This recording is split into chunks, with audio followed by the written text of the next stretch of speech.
Speaking of scamming, what do you think about shit coins? Like, what's your take on like Haktua coin, Okay. and Melania coin, and Those are more meme Trump coin. more meme coins. shit coins, right? Isn't that what a meme coin is? So the only coin I believe in is Bitcoin. And we've talked about this before. Right. In fact, I looked it up hoping you would bring it up. 2 years ago when I was here the last time, Bitcoin was around $40,000. Today it's close to $100,000. This will continue to go up until we're long gone. It's very interesting. So I don't believe in shit coins at all, because if you have Bitcoin has no CEO, there's no one in charge of it. It's literally tens of thousands of people around the world who run these nodes that make it open and make it run and keep it at this 21 million coin limit. I'm totally down with Bitcoin. Okay. I'm with you. Good. But I think the shitcoin thing is fascinating, that anybody can create a coin. Yeah. You know, like Jamie has a pull it up Jamie coin. I don't know if you know that. Well, but you... No, I did not make it.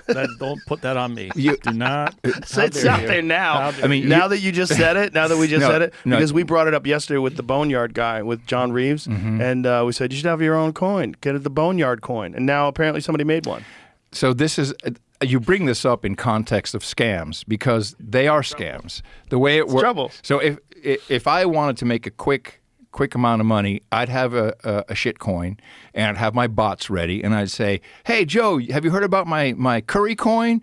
And you'd be like, no, wait a minute. And it would come out and it would skyrocket. My bots would sell it. I would make a lot of money and it would be dumped right away. It's a scam over and over and over But what again. if you don't sell it? Yeah, then you'll have empty bits worth nothing. But if you, so it's only available for pump and dumps. That's the only thing it's good for. It's not good for anything else. What about if you wanted to use it to finance charity? Is it possible Bad to do that? idea. Bad Is it idea. a bad idea? Yeah. You know, a lot of charities now, they will accept Bitcoin. And why is that good? Because people who have Bitcoin, and I have some Bitcoin, you know, I've been saving my Bitcoin for a long time. Instead of selling it, to which I then have to pay capital gains over the difference between what I bought it for and sold it at, I can give it to the charity. I can still take my tax-deductible write-off. They can do one of two things. They can convert it right away into dollars, no capital gains because it's the same minute. So I've actually been able to give more than I would have, or they can sell some of it and hold some of it for a longer term. I really believe in Bitcoin, and what we're seeing now, there is something interesting going on. Our dollar is in big trouble, and President Trump knows this. This falls into kind of the tariffs talk. Have you heard about stable coins? No. Okay. Do you mind if I just give you a little? Go ahead, sure. Our monetary system, it really started after World War II, 1944. We were nearing the end of the war. D-Day was coming, or maybe it just happened. We're getting pretty close. And Europe in particular was very worried that after the war, they would fall into the same Great Depression that happened after World War I when we had the Great Depression. So they brought in all the economists and all the money. People got on the Queen Mary and went to the States to Bretton Woods. You've heard of Bretton Woods probably. No. The Bretton Woods system? Okay. So Bretton Woods is just this resort. They all got together and they decided that they would have a new monetary system for the entire world. I'm not an economist, but I've looked at this long enough to understand it. And when they came out after 2 weeks, they said, okay, we're going to have this thing called the International Monetary Fund, the IMF, and they're going to manage the interest rates, or they manage the currency exchange between all the individual countries with the U.S. dollar as the reserve currency. So we became the money of the world, and we back it by gold. And the idea was $1 could always be exchanged for 35 ounces of gold. And, you know, when you're the reserve currency, everyone has to have the dollar. So everybody wanted our dollar. What did we do? We signed the Marshall Plan. We sent tens, just billions of dollars over. All our companies went into Europe, started building factories, and so the dollar kept going in. All these other currencies kind of came a little bit weaker because we were so strong with our money. And then people got a little worried about the dollar. They looked around and went like, hey, do you guys have the gold to back that up in Fort Knox? Of course we didn't, because we just kept printing money and sending it over. And then you get into this thing called the Triffin dilemma. And that means that when you are the reserve currency, your currency is basically overvalued and you can't export anything. And that's exactly, and I'm skipping over a lot, but that's where we are today. Our products are too expensive to ship to China and sell in China because of the value of our dollar. This is why President Trump is saying, hey, all our money is flowing out towards you. We need to get some of that back, so we're going to raise tariffs.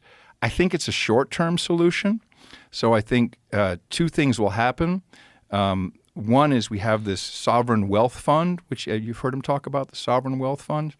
Mm-hmm. So in that will be the value of our public land that the government owns and all kinds of other things. It'll be valued at this astronomical amount. And in that will also be the strategic Bitcoin reserve that the president promised.